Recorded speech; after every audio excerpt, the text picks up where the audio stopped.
Bonjour à tous et à toutes. Alors pour faire suite à la webconférence de ce matin, nous allons aborder l'approche capacitaire et ses impacts à la fois sur les apprentissages et sur l'évaluation. Alors cette approche capacitaire, on en parle beaucoup. Est-ce que c'est une évolution, une révolution? En tout cas, il s'agit d'un grand changement. Changement qui va se traduire essentiellement par le fait que pour écrire les référentiels, nous allons partir des compétences données par le milieu professionnel et qu'à partir de ces compétences, il y a un référentiel de certification qui va élaborer un certain nombre de capacités qui seront ensuite travaillées et déclinées en objectifs de formation. Alors, pour répondre à toutes les questions que nous pouvons nous poser sur l'approche capacitaire, nous avons un panel d'intervenants. Donc, nous avons Monsieur David Drugeot, Madame Magali Benoît, Monsieur Jean-Philippe Thomy et Monsieur Arnaud Sauvager, qui vont donc tour à tour répondre à nos questions. Je vais donc commencer et les laisser se présenter. Donc, je donne la parole à Monsieur Drugeot. Merci, bonjour. Donc, je travaille dans l'industrie depuis plus de 20 ans, l'industrie agroalimentaire. J'anime une équipe RH santé et sécurité au travail et services généraux administratifs, une équipe de 12 personnes sur un complexe industriel de 800 personnes. Merci. Bonjour, Magali Benoît, je suis inspectrice pédagogique en agronomie, donc dans l'enseignement agricole au ministère de l'Agriculture. Jean-Philippe Thomy, inspecteur pédagogique en physique-chimie au ministère de l'Agriculture. Bonjour, donc Arnaud Sauvaget, je suis enseignant en TIM au lycée d'enseignement agricole privé de Nermont et de Nogent-le-Rotrou, à Châteaudun et Nogent-le-Rotrou dans le 28. Merci. Alors, comme on a vu qu'effectivement cette approche capacitaire partait du milieu professionnel, nous allons donner la parole au représentant du milieu professionnel et nous allons lui poser cette première question, c'est quelles sont les compétences attendues par le milieu professionnel aujourd'hui? Alors, c'est une question très large, mais je dirais dans les grandes têtes de chapitre, pour nous déjà, bon, évidemment, il y a ces compétences fondamentales, c'est ce que vous appelez les fondamentaux, qui sont indispensables pour pouvoir évoluer dans l'entreprise aujourd'hui et demain. C'est le socle. D'autres compétences qui nous semblent, surtout dans l'industrie, incontournables, c'est les compétences métiers. Et là, on se repose beaucoup sur vos apports pour retrouver ces compétences métiers. Et puis deux autres domaines qui nous sont chers, qui sont traités de manière soit intuitive, soit de manière très structurée. C'est l'approche des compétences qui regroupe deux grands thèmes, les savoir-être de personnalité et puis les savoir-être intellectuels. Donc c'est le cocktail idéal pour trouver le collaborateur qui convient. Alors, depuis tout à l'heure, nous venons d'évoquer les termes de capacité, de compétence. Donc, on va déjà essayer de faire un petit peu la différence entre ces deux termes. Donc, on va demander à Monsieur Thomy de répondre à cette question. Quelles sont les différences entre donc une capacité et une compétence? Oui, alors c'est vrai que ce sont des termes que l'on entend dans le langage, je dirais, courant, hein, que ce soit dans la formation, mais aussi dans le milieu professionnel. Actuellement, il n'y a pas vraiment de définition d'exception très stabilisée. Il y a beaucoup d'écoles, l'école belge de sciences de l'éducation en Suisse. Je ne vais pas rentrer dans le détail compte tenu du format de cette webconférence. Je vais quand même rappeler, puisque cette conférence s'adresse quand même de façon majoritaire aux enseignants et aux agents, au personnel de l'enseignement agricole, les définitions qui sont celles du ministère et celles dont les enseignants et les agents ont besoin pour lire et décrypter les textes réglementaires. Alors, la compétence au ministère de l'Agriculture, c'est une aptitude qui est reconnue et validée, à mobiliser et à mettre en œuvre des ressources pour répondre à un problème donné. Petite parenthèse, un problème, peut-être que certains vont l'entendre comme problème de physique, chimie ou problème de maths, ou jadis c'était une compilation de tout un tas d'exercices, de questions, de restitution de savoir et de savoir-faire. C'est pas du tout ça un problème, c'est un problème concret. Ça peut être un problème lié à une problématique professionnelle ou de la vie sociale et courante. Et les ressources, ce sont des savoirs. Là aussi, petite incise, l'approche par compétence ne fait pas abstraction de ces savoirs. Monsieur, vous parliez tout à l'heure des fondamentaux, on y est bien. Voilà. Et contrairement à ce qu'on peut avoir par ailleurs, ça ne s'exprime que dans le milieu social ou professionnel. Et c'est pour ça que, dans les référentiels, vous parliez tout à l'heure du référentiel de certification, adapté à la validation et la certification, les référentiels de certification sont remplis avec des capacités que l'on retrouve dans l'enseignement et qui sont des précurseurs de la compétence. Alors, au cœur de cette approche, on voit quand même qu'il y a les situations professionnelles significatives. Alors, nous allons demander à Madame Benoît de nous expliquer comment cela se traduit dans l'enseignement, cette approche avec les situations professionnelles significatives, comment on les utilise concrètement. D'accord, donc les situations professionnelles significatives, il faut déjà regarder d'où elles viennent. Et en fait, ces situations professionnelles significatives, elles viennent d'enquêtes qui sont réalisées auprès des professionnels. L'ensemble des situations qui sont les éléments qui sont, je dirais, emblématiques du métier, sont compilés ou sont regroupés, ça serait plus juste comme terme, sont regroupés au sein de champs de compétences. Donc un référentiel professionnel est écrit sous la forme de photographie, je dirais, du métier actuel et de prospective sur le métier actuel avec l'identification de ces fameuses situations professionnelles significatives, donc regroupées dans ces champs. Alors comment ça s'articule avec la formation? À partir des situations professionnelles significatives, donc on va dire situations emblématiques, est décliné le référentiel de certification, puis le référentiel professionnel. Mais ce qui est bien au cœur de tout ça, c'est quel est le métier auquel on veut former, donc avec des situations professionnelles significatives, pour voir quelles sont les capacités que l'on doit certifier, in fine. Alors là, je parle du volet professionnel. Il y a aussi un volet social, puisque dans l'enseignement, il y a aussi des sciences, des disciplines générales, disciplines dites générales. Donc vous parliez de savoir-être, etc. Ça, c'est transversal, professionnel et général. Il y a d'autres capacités aussi qui sont liées plus spécifiquement au champ général et donc qui s'attachent plutôt à des situations qu'on pourrait appeler situations sociales et significatives. Et là, donc, je peux passer la parole à mon collègue qui peut voir ou expliquer comment est-ce qu'on passe de situations de situations sociales et significatives à capacité formation. En ce qui concerne les matières générales. Oui, alors, donc la capacité, on a bien compris que on parle de capacité en situation de formation, puisque la compétence est uniquement professionnelle. Et pour reprendre un cas quand même majeur, lorsque on est dans un lycée, dans un établissement, comme on n'est pas dans une situation professionnelle ou sociale, ou disons moins fortement que dans la vie entre guillemets courante, on va parler de capacité, cette capacité étant le potentiel de l'individu. En ce qui concerne les matières d'enseignement général, la façon dont sont libellées les capacités visées par les enseignements et consignées dans le référentiel de certification, elle s'exprime souvent avec des verbes d'action comme expliquer, justifier, etc. etc. Et ceci, évidemment, aide à la construction de l'individu. Avant de commencer cette conférence, nous avons sans doute échangé tous les deux, et vous parliez effectivement que l'industrie était intéressée pour avoir des gens qui étaient capables de réflexion. Et alors, lorsque on certifie des capacités générales, que ce soit en mathématiques, en histoire-géographie, en sciences physiques, voire en TIM, où on a, face à un problème donné, à expliquer, à justifier les choses, ceci contribue aux attentes, en particulier de l'industrie, même si on n'est pas sur de l'enseignement dit professionnel.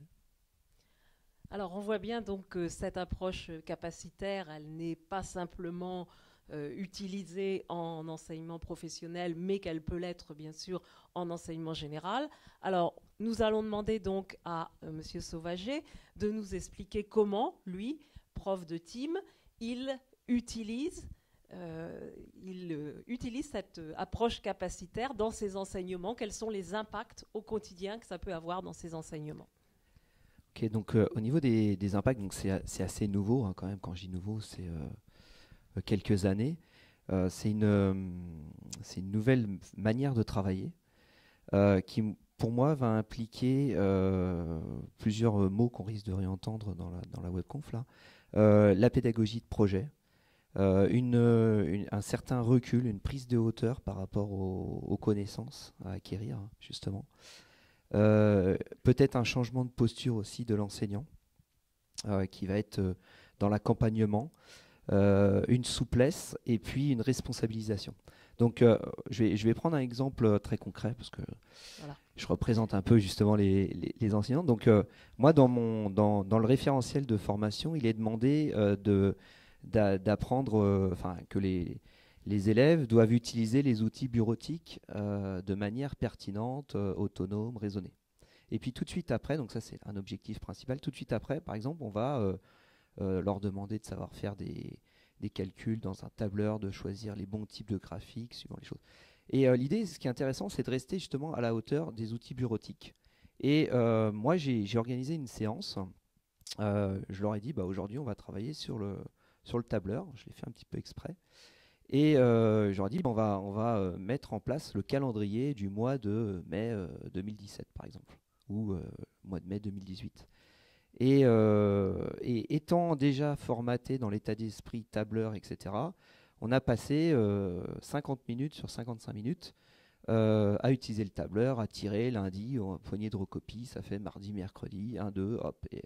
Et donc on s'est fait plaisir et au final, à la fin, on a eu le calendrier. Mais en fait, on s'est complètement trompé d'outil. C'est-à-dire que on a appris, on a découvert des fonctionnalités du tableur intéressantes qui permettent d'automatiser des choses. Mais en fait, le calendrier du mois de mai 2018, on le trouve sur Internet. Où on peut le trouver en bas à côté de l'heure. On affiche le calendrier, on fait un imprimé écran, on a le calendrier. Donc ça, c'est important de bien garder cette hauteur sur les enseignements et de dire, avant d'aller dans le détail des outils, dans le détail des apprentissages, bien penser au choix de l'outil, ces choses-là. Et ça, pour moi, c'est caractéristique de cette approche capacitaire, où on a des connaissances sur les outils, sur les techniques, etc. Et on prend un niveau, une hauteur supplémentaire pour se dire quel outil je vais utiliser, comment je vais m'y prendre, quelle va être ma stratégie, etc. Voir comment je vais pouvoir me former pour utiliser tel outil. Voilà, donc ça c'est un exemple au quotidien de mise en place. Mhm. Donc ne sommes-nous pas là sur le sens et l'usage des savoirs dans cette approche capacitaire? Mais on est dans un contexte, c'est-à-dire utiliser les connaissances dans un contexte. Et le contexte, c'est pas un contexte préformaté où c'est le devoir sur Excel donc, ou sur le tableur, donc je vais utiliser le tableur. Non, c'est j'ai telle mission à réaliser, j'ai tel projet, je mélange toutes les matières, je fais appel à du français, je fais appel à des techniques de communication, je fais appel à un petit peu d'informatique, à des calculs, etc. Parce que j'ai un projet à gérer. Et donc toutes les frontières entre les matières vont tomber à ce moment-là et l'élève va convoquer en fait toutes ces notions, toutes ces connaissances qu'il a apprises à droite à gauche. Et là, on est vraiment dans le bon état d'esprit et dans cette fameuse approche capacitaire, quoi. Oui, absolument, effectivement. Donc il y a des mots qui ressortent qui sont importants, la notion de contextualisation qui paraît essentielle, et puis la notion, je pense, d'interdisciplinarité.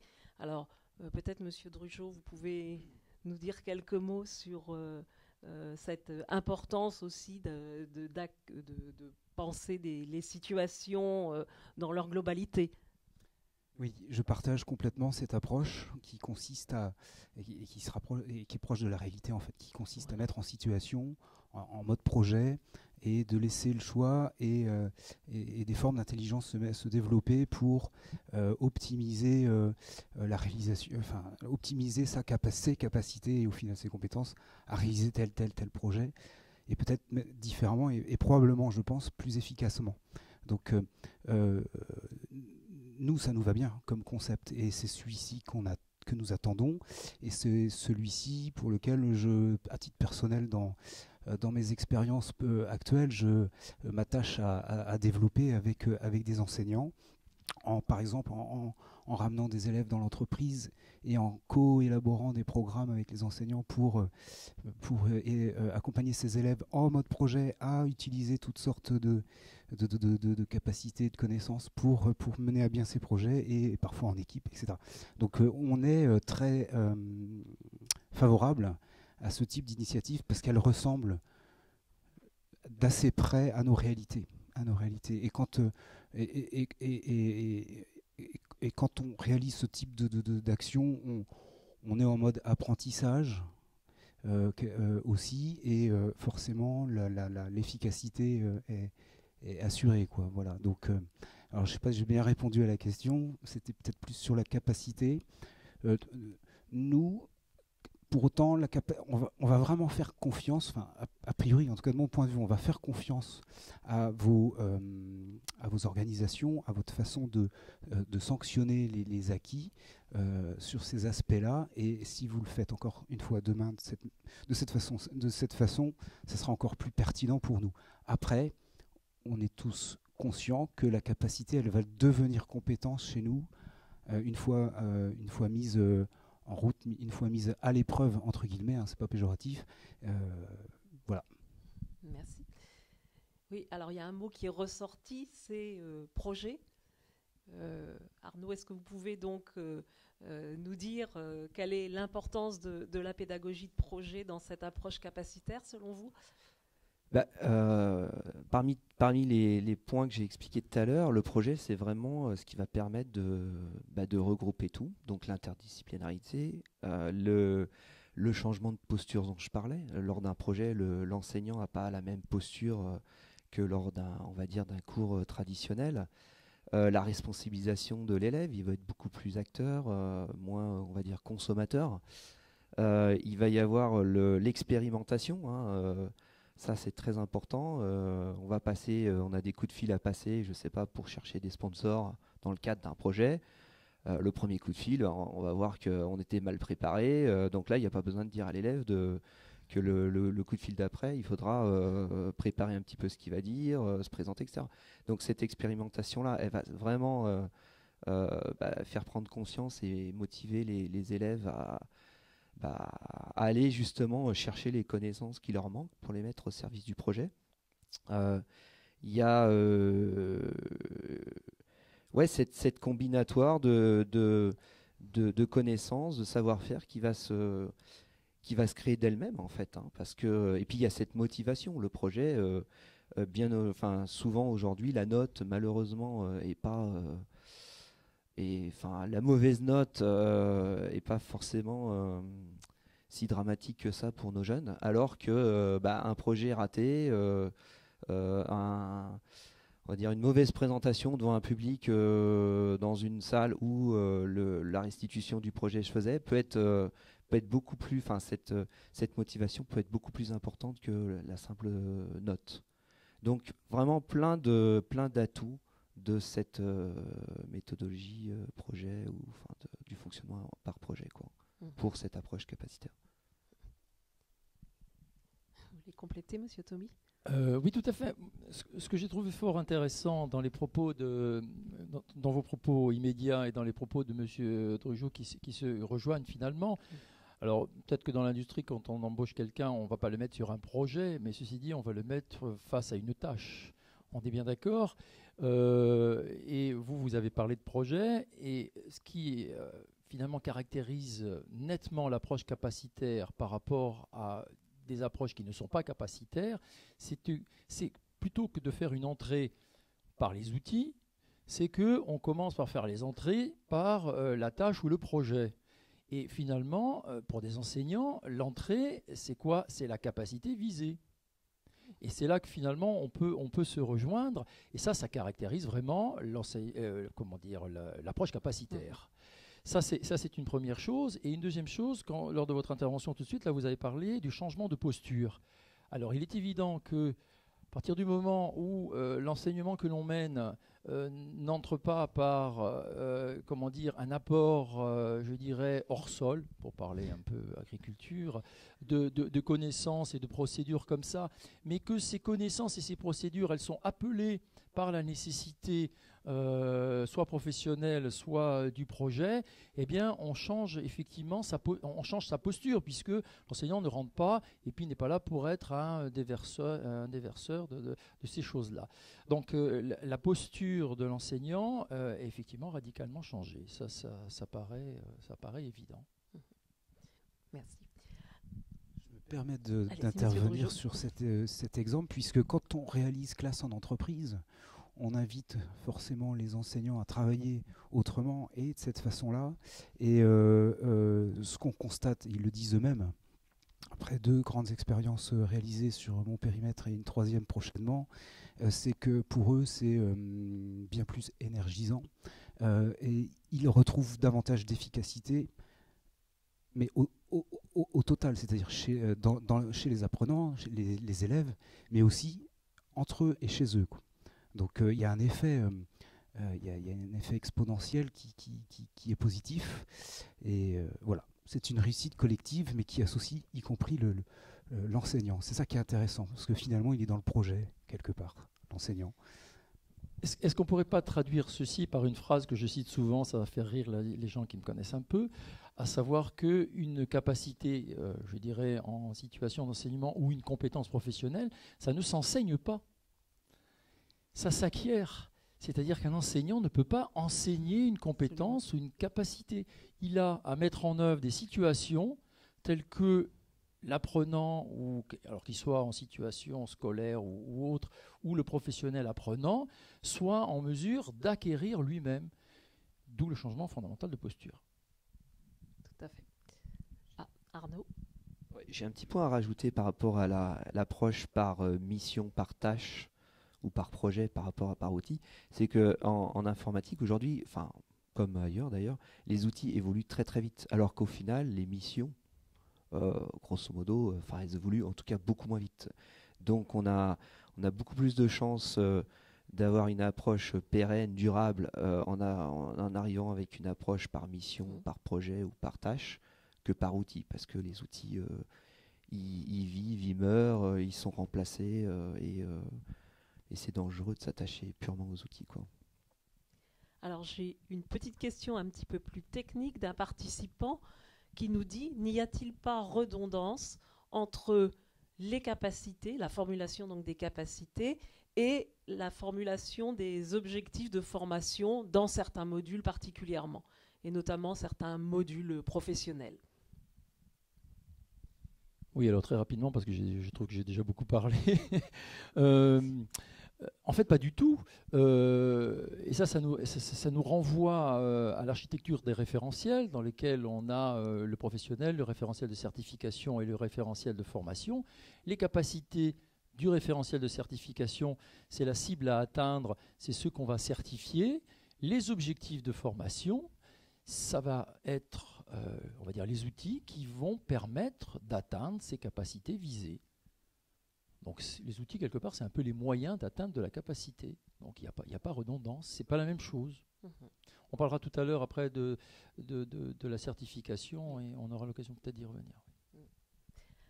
Alors, autre question d'un participant, l'approche capacitaire permet-elle un apprentissage et une évaluation socialement plus juste?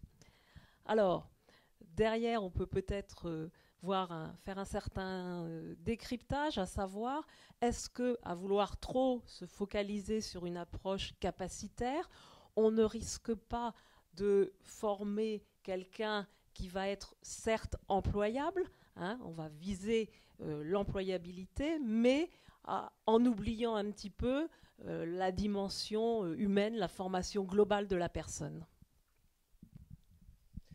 Alors mon voisin a très bien dit, lorsqu'il reçoit quelqu'un qui est potentiellement employable, il n'est pas prêt à l'emploi. Donc ça veut dire que quand il sort de l'école, il n'est pas prêt. Alors s'il n'est pas prêt, malgré tout, on fait en sorte qu'il soit suffisamment employable, c'est-à-dire qu'en passant du côté du professionnel, il va devenir quelqu'un qui est compétent. Donc nous, on s'arrête à la capacité. En termes de capacité, donc il y a des choses qui sont écrites dans le référentiel de certification, mais ce qui doit être lu de manière transversale, c'est la notion d'adaptabilité. C'est-à-dire qu'on va former quelqu'un pour qu'il soit adaptable. Alors adaptable, ça ne veut pas dire passe-partout, ça veut dire qu'il acquiert des compétences telles qu'il va pouvoir s'adapter à une situation.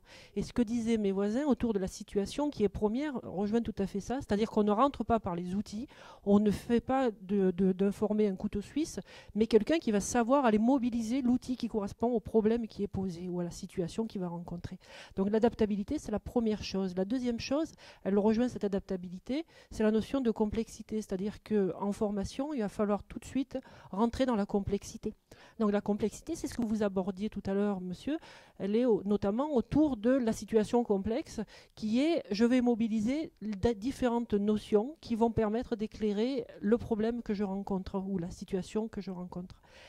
Et le dernier point, puisqu'il faut passer quand même de l'école à la profession, c'est la notion de transférabilité. Donc tous ces savoirs, savoir-faire, savoir-être, toutes ces capacités qui vont être acquises finalement, pour un diplômé, vont devoir être transférables dans la situation dans laquelle il va se retrouver au niveau professionnel. Et il ne va pas mobiliser dans la profession tout ce qu'il a appris à l'école et tout ce qui a été certifié même autour de son diplôme. Mais il va pouvoir transférer des choses. Et s'il y a des manques, ben la profession est aussi là pour l'aider à identifier ses manques et ses creux et à repartir en formation, sur de la formation plus courte ou pas, sur la formation diplômante ou pas. Et tout ça, c'est quelque chose qu'il faut voir de manière globale. Alors on a vu des mots importants, le mot complexité, le mot transférabilité, le mot adaptabilité. Donc concrètement, dans la mise en œuvre des situations d'apprentissage, quels sont les éléments clés, quels sont les éléments incontournables pour viser justement ces trois caractéristiques ?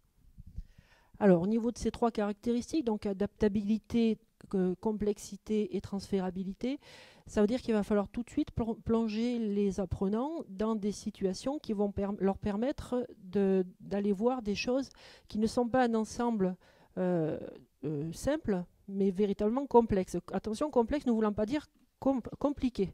C'est-à-dire que dans la complexité, ce qu'on entend par complexité, c'est un ensemble de paramètres qui sont en interaction. Et donc ça, dès les niveaux de formation 5, on va mettre les jeunes dans des situations complexes à leur niveau, et on va monter en puissance au fur et à mesure des niveaux de formation. Donc voilà pour la complexité. Pour l'adaptabilité, ça veut dire qu'il faut assez rapidement montrer une grande diversité aux gens qui sont formés. C'est-à-dire qu'il ne faut pas imaginer qu'on va avoir en formation un modèle et qu'on ne va pas sortir de ce modèle. Donc il va falloir vraiment aller sur la diversité. Et au niveau de la transférabilité, il s'agit d'aider le jeune en formation à identifier ce qui est variant de ce qui est invariant, à savoir ce qu'il va pouvoir transférer sur d'autres situations, de ce qui est purement attaché à la situation et au contexte qu'il est en train d'étudier. Et là est le travail du pédagogue aussi, d'essayer d'arriver à montrer aux jeunes ce qui est invariant qu'il va pouvoir transférer, ce qui est variant qu'il ne va pas pouvoir transférer parce que c'est purement attaché à la situation qu'il est en train d'étudier. Alors, par rapport au milieu professionnel, donc ces trois mots, qu'évoquent-ils pour vous ? Vous paraissent-ils effectivement indispensables dans ce que vous attendez des apprenants que vous intégrez dans vos équipes ? Oui, bon, alors c'est un langage qu'on n'est pas habitué d'utiliser, mais je pense avoir compris, en tout cas je partage. L'entreprise va en effet être l'entrée dans l'entreprise va être une étape marquante entre tout ce travail réalisé en amont et puis une totale mise en pratique en situation pour la personne. Mais nous, on a un enjeu derrière, c'est d'être des passeurs, des relais, et derrière ces enjeux, ça nous incite à développer des outils, des méthodes pour relayer, pour favoriser la prise de la greffe, je ne sais pas comment dire, l'intégration, puisque j'allais en venir à cela. C'est-à-dire qu'on ne peut pas aujourd'hui, de manière brutale, passer du mode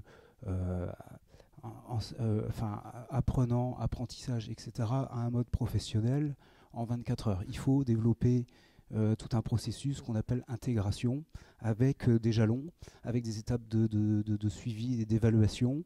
Et donc, on poursuit ce travail quelque part, en fait.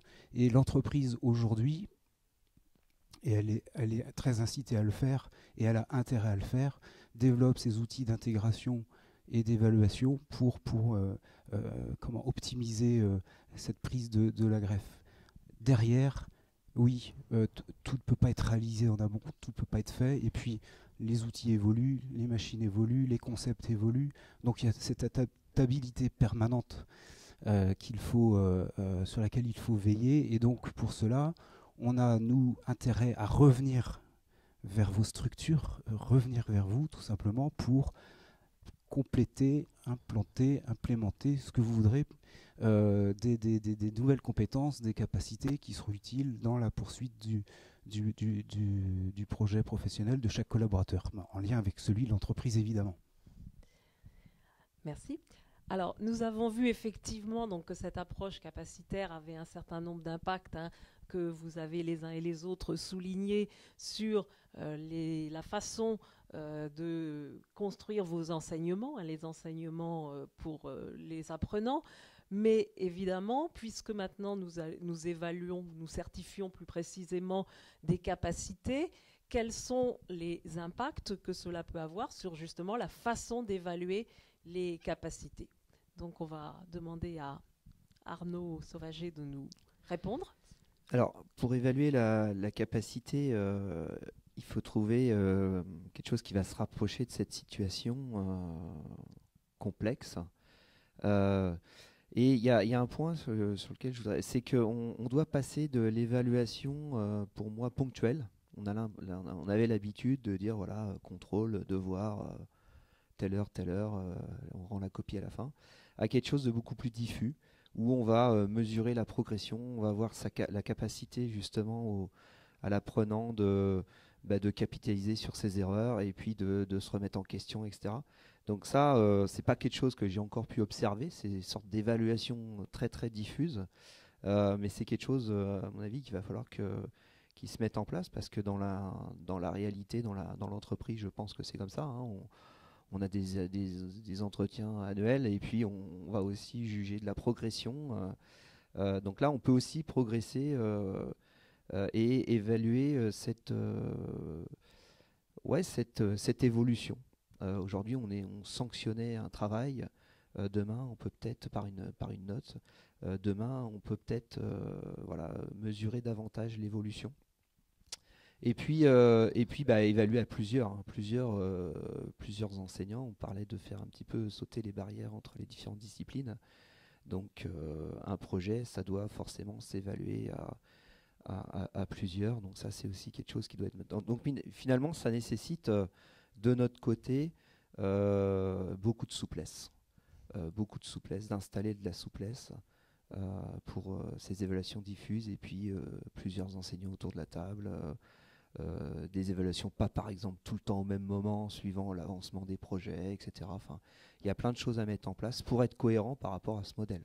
Parce que si on adopte une approche capacitaire pour l'enseignement et pas pour l'évaluation, il y aura un souci, quoi.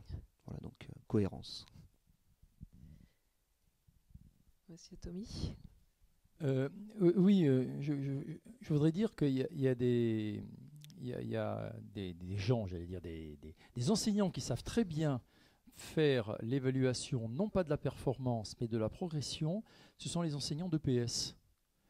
Parce que pour avoir une bonne note en EPS, il ne faut pas courir le 100 mètres avec les mêmes temps que Usain Bolt. Hein, non, pour avoir une bonne note, il faut déjà montrer qu'on est capable de prendre en charge, de progresser. Donc il y a fatalement une évaluation d'abord de positionnement. Et ce qui est évalué, c'est non pas le résultat final ou le travail final, comme vous en avez fait mention, mais c'est la progression. Et les enseignants d'EPS savent bien faire ça.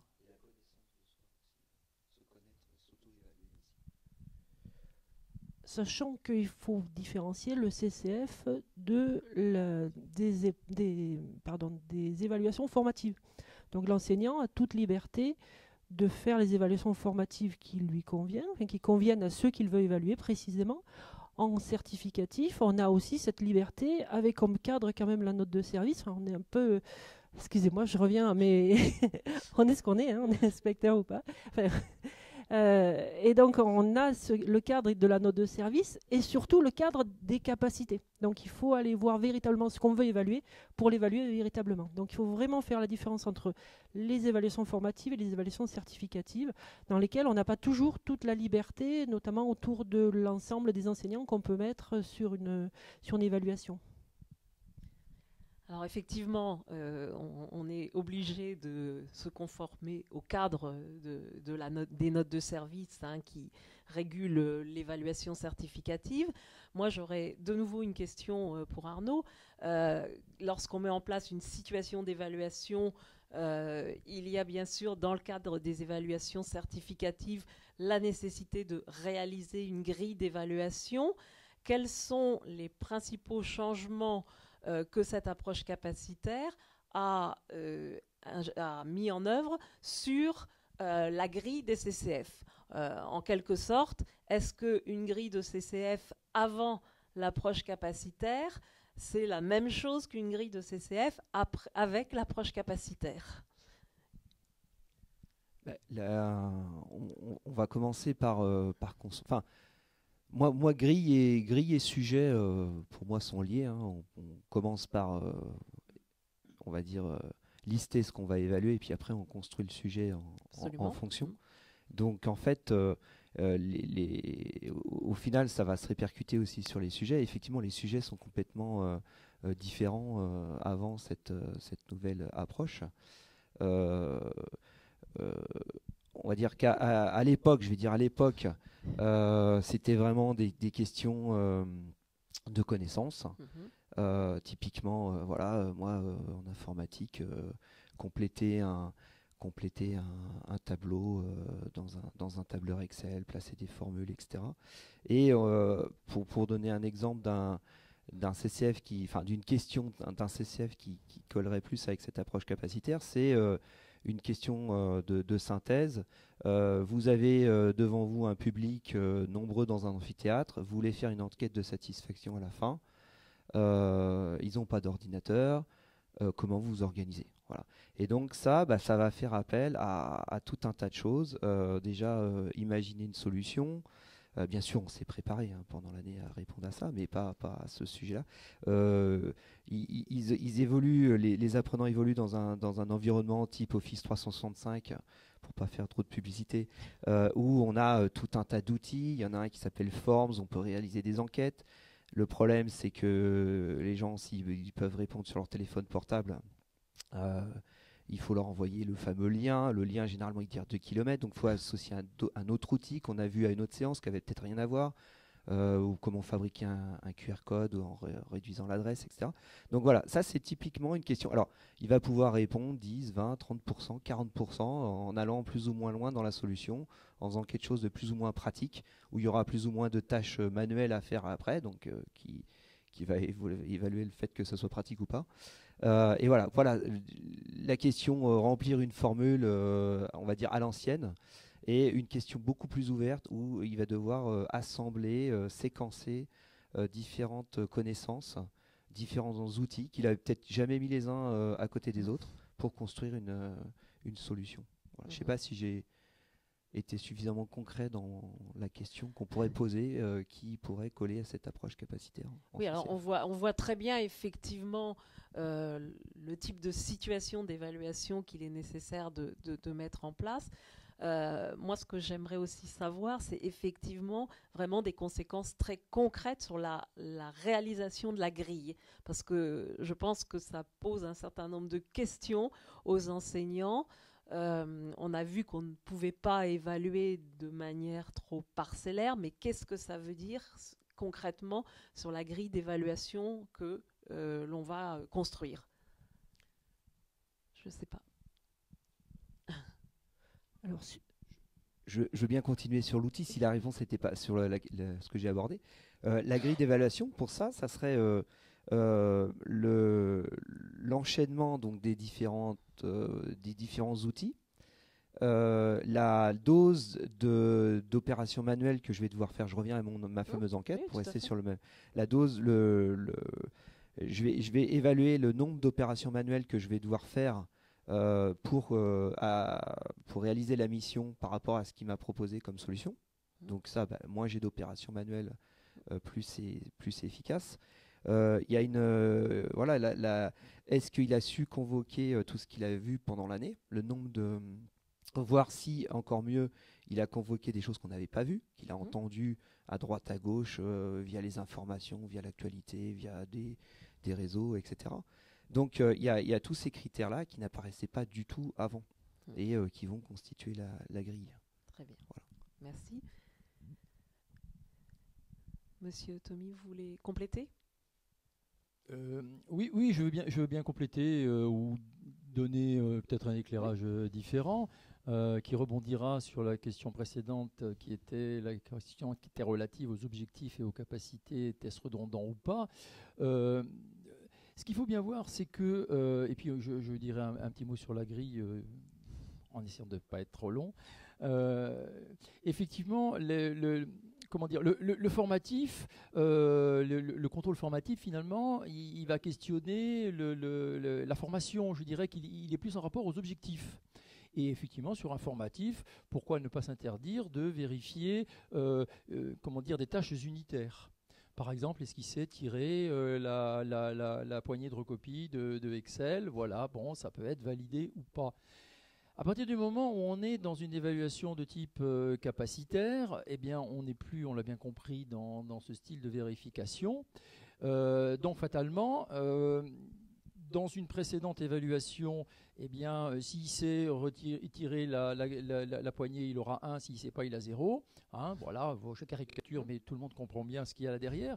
Par contre, dans une évaluation de type capacitaire, eh bien, comme on n'est plus là-dedans, eh bien, il va falloir voir si la capacité est atteinte.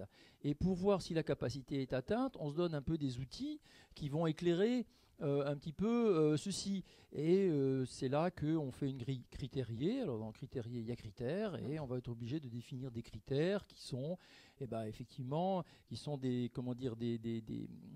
je prends employer de mots savants, mais c'est quelque chose d'ordre du qualitatif et du général.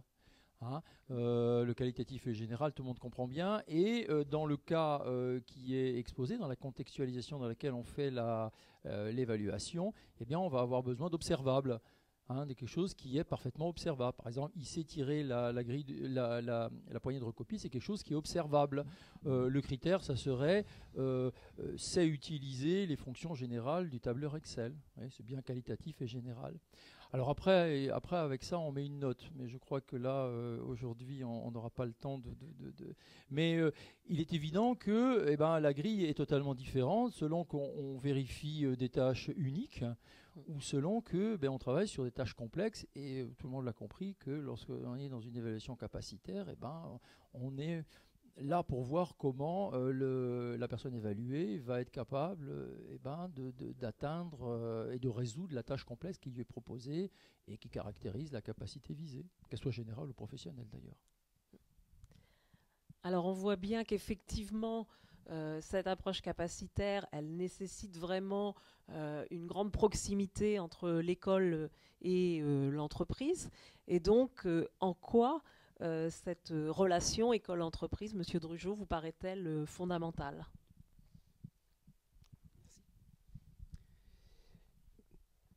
Déjà, pour la bonne raison, c'est tout ce qui a été évoqué avant. C'est que finalement, dans cette recherche d'apport et de pédagogie différente, cette recherche d'évaluation différente, et je fais une petite parenthèse sur l'évaluation, il y en a une que l'on développe de plus en plus en situation professionnelle, c'est d'inviter la personne à dire et à expliquer ce qu'elle fait, pourquoi, comment elle le fait. C'est un outil qu'on utilise de plus en plus et que vous utilisez aussi, j'en suis sûr. Alors, Et effectivement. donc voilà pour faire ce petit clin d'œil. Donc il y a plein de façons d'évaluer. Et je repense à une autre, tout simplement. On mène régulièrement des évaluations. C'est l'auto-évaluation. Très intéressant. L'auto-évaluation. comment je me sens par rapport à telle compétence, comment je me situe, et pourquoi, comment, quoi. Et donc, avec ce travail d'introspection, tout ça de manière éclairée, accompagnée, quoi. Alors pourquoi c'est important que nous continuions à travailler ensemble et à travailler encore plus ensemble? Parce que ces situations que vous recherchez, qui permettent de nourrir un concept d'apprentissage de la complexité notamment, on peut raisonner aussi en termes de moyens pédagogiques. Il y a un outil informatique, bon, c'est à peu près accessible pour un établissement. Il y a des situations professionnelles qui sont plus aisées à expérimenter et à apprendre directement dans l'entreprise. Voilà un autre exemple. Enfin, je pense, pour être bref dans cette première approche, c'est que on a vu, comme on le disait tout à l'heure, des élèves et des enseignants apprendre, de notre point de vue, mieux, plus vite et dans un meilleur confort, dans des situations où tout le monde travaille ensemble, y compris l'entreprise, et tout le monde se retrouve gagnant, visiblement. Alors, bien sûr, on ne peut pas imaginer demain tout l'enseignement basé sur ce concept-là, bien entendu, mais il est une réponse, à pourquoi, comment on a intérêt à travailler ensemble. L'entreprise est un laboratoire très pratique, très utile pour les enseignants, et ils auraient tort de s'en priver. L'entreprise doit jouer le jeu aussi. Donc vous dites tout le monde se retrouve gagnant sous réserve d'accepter de changer de posture, c'est-à-dire d'accepter de la part de l'enseignant de changer de la posture de délivreur de contenu à la posture de analyseur de situation, je dirais. C'est-à-dire commencer par se poser avec les élèves la question de quel est le problème avant de vouloir apporter les éléments qui permettent de résoudre ce problème ou de comprendre cette situation. Donc c'est quand même un préalable là qu'il est bon de rajouter, parce que dans l'enseignement, c'est extrêmement important d'accepter ce changement de posture.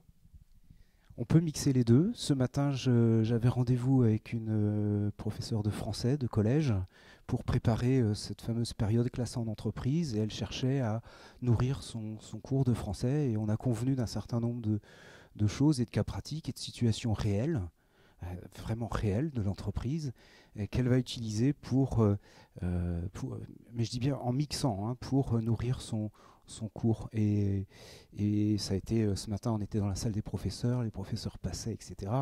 Et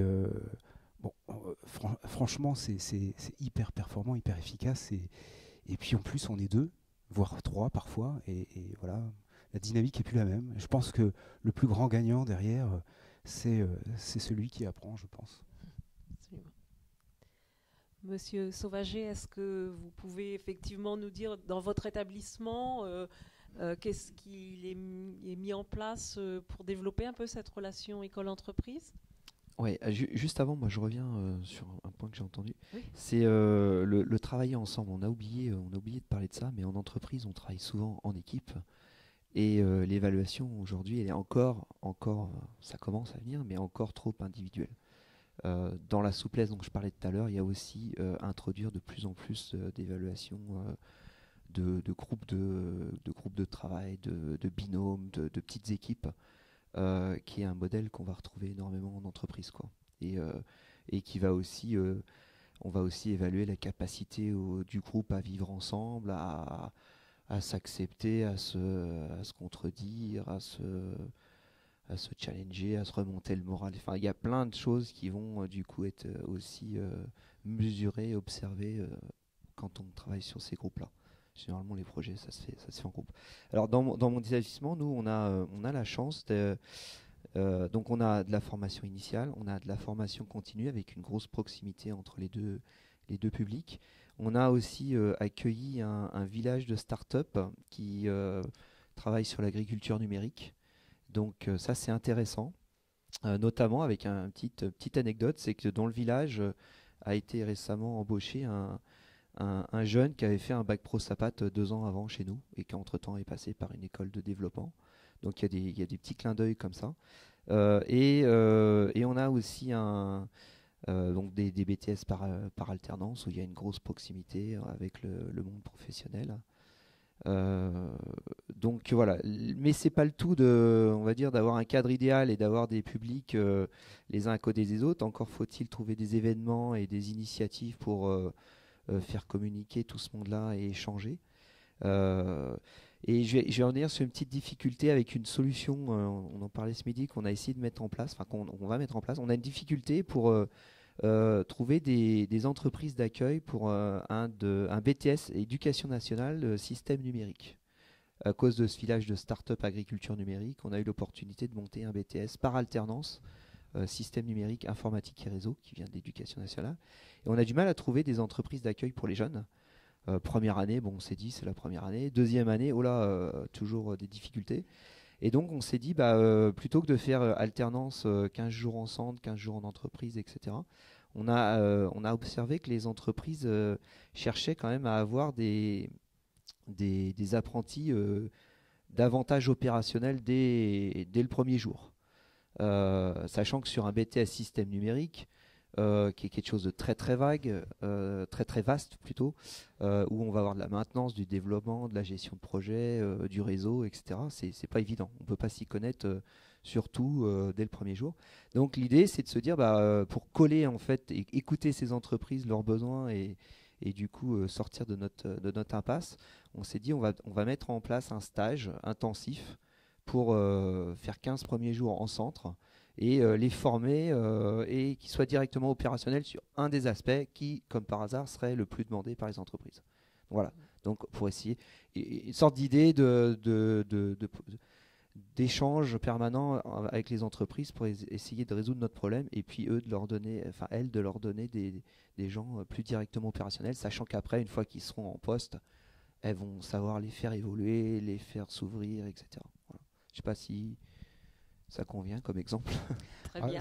C'est un exemple qui tient à condition que l'entreprise tienne ses engagements derrière ce besoin opérationnel rapide, là, ces engagements d'apprentissage, parce que ça reste l'objectif majeur de l'expérience. Ouais. Voilà. Enfin, le jeune l'apprenant est embauché pour 2 ans, donc effectivement, une fois que le premier cap est franchi, derrière il y a un engagement pour 2 ans que j'espère va le tenir, ça là-dessus en positive.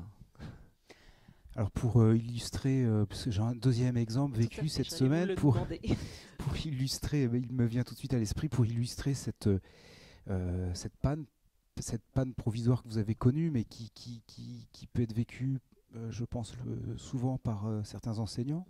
L'expérience que j'ai vécue cette semaine, c'est que j'ai connu un enseignant, un professeur d'anglais, avec lequel on avait monté des modules qui associaient anglais et mathématiques, d'ailleurs, auprès des élèves dans l'entreprise. Et ce professeur a quitté le secteur et est sur une autre ville et m'envoie un mail récemment, on ne s'était pas vu depuis 1 an, en me disant, voilà David, j'ai 2 collègues qui sont enseignants en BTS électrotechnique.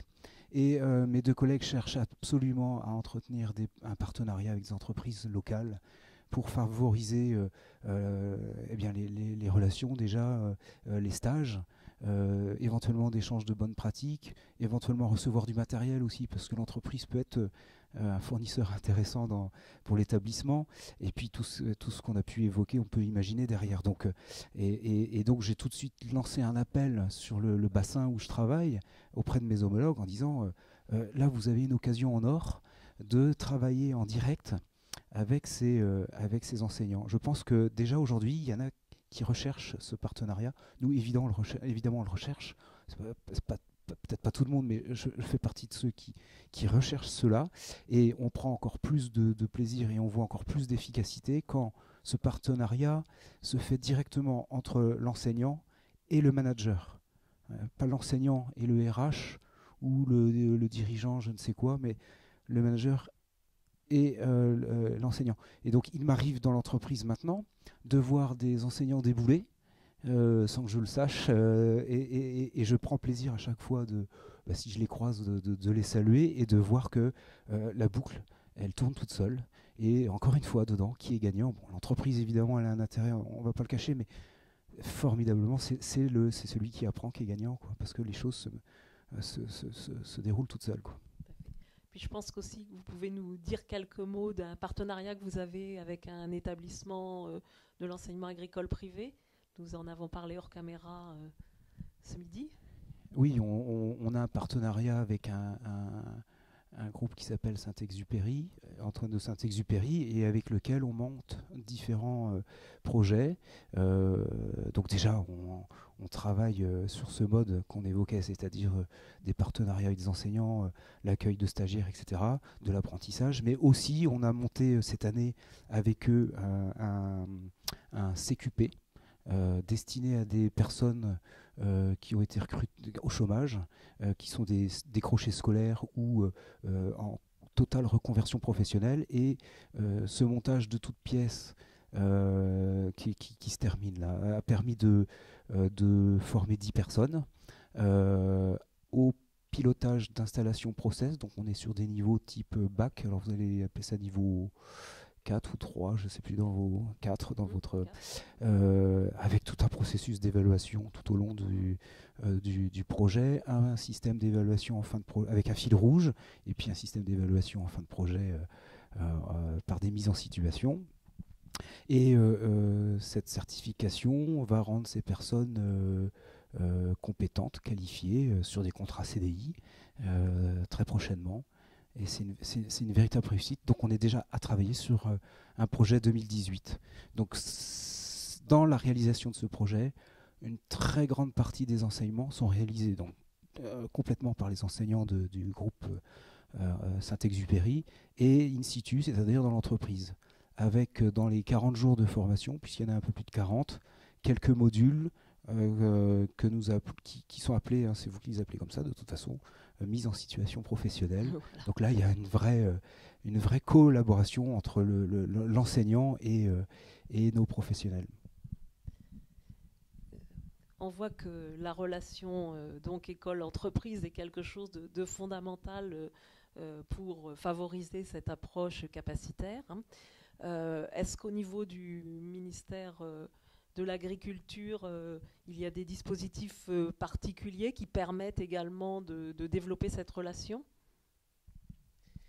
Alors, il y a des dispositifs, mais puisque le temps avance, c'est pour aller sur un volet plus opérationnel. On va parler plutôt d'actions et d'espaces qui vont permettre cette collaboration. Alors, le grand espace le plus connu, c'est celui des périodes de formation au milieu professionnel, mais qu'il s'agit véritablement d'investir dans ce sens, c'est-à-dire en termes de formation, et pas simplement de parenthèse stage, on pourrait dire, mais c'est véritablement un temps de formation, donc qui permet de proposer de véritables situations professionnelles. Et on voit très bien, quand les jeunes partent en stage, on a un profil. Quand ils reviennent de stage, ils ont changé. Donc il y a ces moments de période donc, qui sont des stages individuels ou qui peuvent être des stages collectifs. Il y a tout ce temps de visite dont vous parlez, enfin visite ou travail sur du plus ou moins long terme. En gros, ce qu'il faut retenir, c'est qu'il y a l'aspect formation et l'aspect évaluation. Vous avez très bien dit qu'on va jusqu'à l'évaluation en entreprise. Donc on va jusqu'à l'évaluation, ça veut dire qu'on est encore une fois sur de la complexité, de l'évaluation par rapport à de véritables commandes de l'entreprise. Et le système gagnant-gagnant, il est triplement même gagnant. L'entreprise, l'enseignant, parce qu'un enseignant qui fait davantage et mieux passer ce qu'il veut faire passer, c'est quand même un enseignant satisfait. Et surtout, l'apprenant qui, lui, a rencontré de véritables situations professionnelles. Et ça, c'est extrêmement valorisant et motivant pour lui. Parce qu'on lui a parlé de la vraie vie, de la vraie vie et pas de la vie de la classe ou de la vie de l'école. Et en fait, ces situations que peuvent proposer l'entreprise, elles vont se situer, alors vous avez parlé d'entreprises particulières là, mais elles peuvent se situer aussi dans tous les domaines que le ministère de la Culture propose, à savoir en production, avec des commandes qui peuvent être faites par des agriculteurs ou par d'autres types d'organismes, d'autres types, pas qu'un agriculteur, mais un groupement d'agriculteurs ou autre, dans le secteur de l'aménagement, dans le secteur des services, et puis transformation, commercialisation. Donc on peut toujours trouver ces commandes. Ça veut dire que le partenariat, il doit être créé et les deux partenaires que sont l'entreprise et le formateur ou l'enseignant doivent collaborer en amont aussi pour préparer ces temps-là. Alors on a parlé là beaucoup du volet élève, comment est-ce qu'on forme un élève en entreprise, mais un enseignant peut aussi se former en entreprise. Et ces temps de stage font partie aussi des possibilités qui sont offertes par le ministère. Alors effectivement, au niveau de l'IFEAP, nous offrons la possibilité aux enseignants ou au personnel des établissements qui le souhaitent de partir faire des stages en entreprise en signant des conventions. Alors pour vous donner quelques chiffres, ça peut être intéressant, depuis 5 ans, nous avons signé plus de 700 conventions pour toutes sortes de personnels, à savoir aussi bien des enseignants que des personnels de la vie scolaire. Et sur ces plus de 700 conventions, environ 500 et quelques correspondaient à des stages dans d'autres établissements, que ce soit des établissements enseignement agricole, voire des établissements techniques, professionnels ou de l'éducation nationale. Et nous avons signé plus de 200 conventions pour essentiellement des enseignants qui sont partis dans le milieu professionnel. Alors là, effectivement, comme le disait Mme Benoît, avec vraiment une grande diversité des entreprises, puisque c'était aussi bien des entreprises que des collectivités territoriales. Alors je vais juste citer en vrac comme ça quelques exemples, EHPAD, exploitation agricole, chambre d'agriculture, communauté de communes, laboratoire, GAEC, pépinière, enfin vous voyez vraiment une grande diversité. Et donc n'oubliez pas que nous offrons cette possibilité pour justement permettre encore favoriser le rapprochement entre l'école et l'entreprise. Nous arrivons à la fin de cette heure.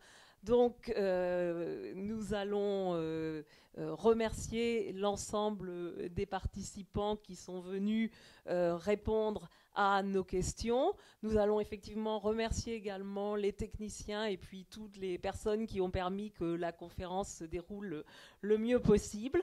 Nous nous excusons de ne pas peut-être avoir posé toutes les questions que vous avez pu envoyer, mais vous voyez, nous avons déjà dépassé un petit peu le temps qui nous était imparti et nous espérons vous retrouver prochainement sur cette chaîne YouTube pour visionner d'autres webconférences. Au revoir.